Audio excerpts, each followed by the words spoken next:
नमस्कार. श्रावणी सोमवारी उपवास करणं अत्यंत शुभ मानलं जातं. त्यातच यंदाचा श्रावण महिना 5 ऑगस्ट रोजी सोमवारी सुरू होते. हा एक दुर्मिळ योग आहे. त्यामुळेच आधीच खास असलेल्या श्रावण महिन्याला यंदा अधिक महत्त्व प्राप्त झाले.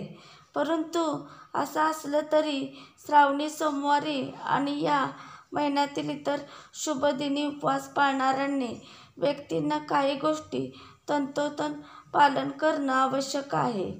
त्या कोणत्या नेमक्या आहेत याबद्दल स्त्री असो किंवा पुरुष, जर श्रावणात उपवास पाळणार असाल तर केवळ मांसाहार करू नये हा एक नेम नाही, तर इतर काही गोष्टी विशेष काळजी घ्यायला हवी.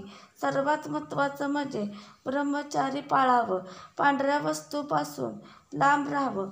अगदी जेवणातही दूध, दही, मीठ असे पांढरे पदार्थ येऊ देऊ नये. विशेष म्हणजे या महिन्यात महादेवांना दुधाचा सर्वाधिक अभिषेक केला जातो.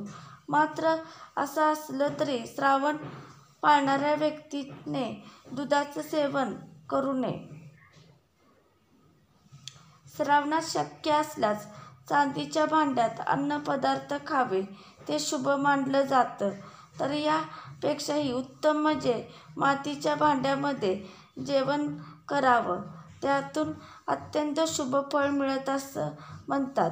श्रावणात सर्वत्र हिरवळ असते, मात्र जेवढे आल्हाददायक वातावरण तेवढ्याच वेगाने विषाणूही पसरतात. त्यामुळे श्रावणात पालेभाज्या न खाण्याचा सल्ला दिला जातो.